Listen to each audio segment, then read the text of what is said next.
আসসালামু আলাইকুম গাইস, কেমন আছেন সবাই? আশা করি সকলে ভালো আছেন। আমি আবারও চলে আসলাম মিনি কিচেনে রান্না করতে, রান্নার ভিডিও নিয়ে।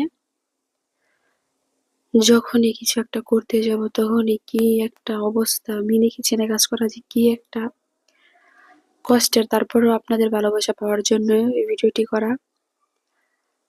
আজকে আমি রান্না করতে গিয়ে আমার একটা যে পাত্রে আমি রান্না করে কিছু না কিছু রাখি, ওইগুলা ওই পাত্রটা ভেঙে গিয়েছে। যখনই ধুতে গিয়েছি তখনই ভেঙে গিয়েছে। কি যে আজব হয়! আর আজকে এরকম বাতাস, যার কারণে চুলায় আগুনটাই ধরানো যাচ্ছে না। দেখতেই পাচ্ছেন কি রকম বাতাস আসতেছে, আমার আগুন সহ উড়াই নিয়ে যাচ্ছে। কি একটা অবস্থা! আজকে কাগজ দিয়ে আগুনটা ধরাতে হচ্ছে। দেখুন কি পরিমাণ বাতাসে চলে আসে, এই যে আগুনটা যায় নিবে। কত কষ্ট করে যে ভিডিওগুলো করা হয় শুধুমাত্র আপনাদের ভালোবাসা পাওয়ার জন্য। তেল দিয়ে দিয়েছি। এখন আমি আজকে দেখতেই পারছেন, আজকে আমি খিচুড়ি রান্না করব।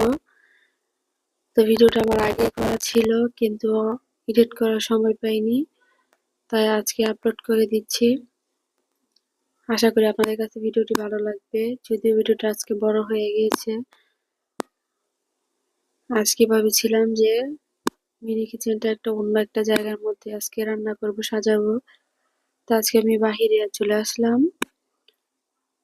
অনেক ঠান্ডা বাতাস আসতেছে, দুদিন যাবৎ বৃষ্টি আসতেছে, বাতাস বাহিরে। তো আমার কাছে বাতাসটা খুবই ভালো লেগেছে, তাই জন্য আসলাম। কিন্তু আমার মাথায় একদমই ছিল না যে আজকে বাতাসের ভিতরে আমি কিভাবে রান্না করব। তারপরও আসলাম, অনেক কষ্ট করে রান্নাটা করেছি। তো আস্তে আস্তে আমি সবগুলা দিয়ে দিয়েছি। পেঁয়াজ, গাজর, এখানে টমেটো নিয়েছি, কাঁচামরিচ, এগুলো সবকিছু দিয়ে দিয়েছি। তো আপনাদের কার কাছে এই ভিডিওটি ভালো লেগেছে অবশ্যই কমেন্টে জানাবেন। আর ভালো লাগলে লাইক, কমেন্ট, শেয়ার করবেন।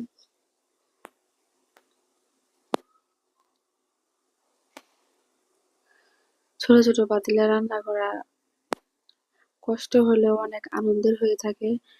এসব কিছুই আমি নিজের হাতে বানিয়েছিলাম, কিন্তু আমি কি বলবো আর, আমার চুলাটাও ছোট হয়ে গিয়েছে। তো মাটির কিছু জিনিস বানাতে হলে তো এখন মাটিগুলো আবার তৈরি করতে অনেক সময় লেগে যায়। তো আমার আম্মু আবার আমাকে নতুন চুলা তৈরি করে দিচ্ছে। ওইটা শুকালে ওইটার ভিডিও আবার আপনাদের সাথে দেওয়া হবে। এতদিন এটাতে রান্না করতে হবে, কি আর করার।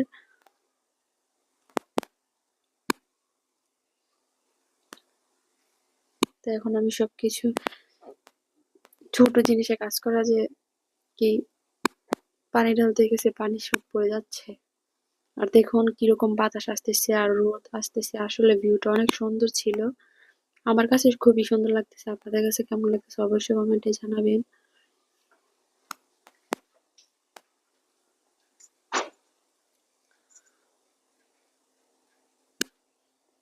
হলুদ মরিচ সবকিছু আমি দিয়ে দিয়েছি মশলা। এখন সুন্দর করে নাড়িয়ে নিব। দেখুন কি পরিমাণ বাতাস আসতেছে।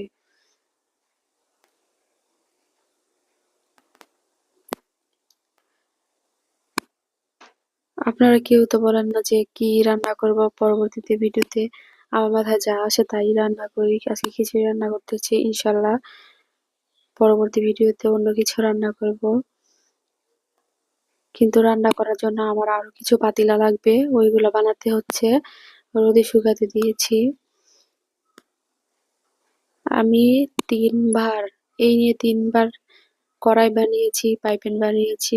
সবগুলাই যখন পোড়াতে যায় তখনই ভেঙে যায়। বুঝি না আমার সাথে কেন এমন হয়। তারপর আমি চেষ্টা করতেছি নতুন কিছু নিয়ে আসব, আবার নতুন পাত্র নিয়ে আসবো, তখন ওইগুলাতে রান্না করব। আমার কড়াইটাও রান্না করতে করতে কালি হয়ে গিয়েছে। তো আমি আবারও পানি দিয়ে দিয়েছি, এটা ভালো করে কষিয়ে নিচ্ছি। ভিডিওটা যেহেতু লম্বা হয়ে গেছে তাই আমি কিছু কিছু অংশ কেটে নিয়েছি।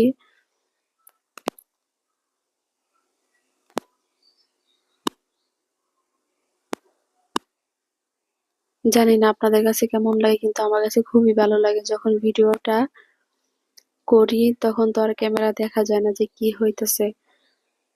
তারপরে যখন রান্না করা শেষ হয়, নিজে নিজে বসে এডিট করা শেষে যখন ভিডিওটা দেখি আমার কাছে খুবই ভালো লাগে। যে ছোট ছোট জিনিসে রান্না করা আসলেই অনেক দেখতে সুন্দর লাগে। তো প্রায় আমার খিচুড়িটা শেষ হয়ে গিয়েছে রান্না। তো এখন আমি একটা পাত্রে নিয়ে নিব।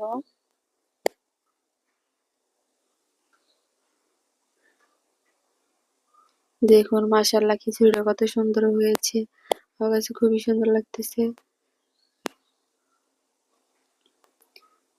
দেখা হবে নেক্সট কোনো ভিডিওতে।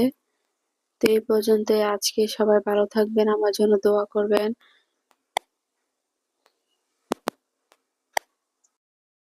দেখুন কি সুন্দর।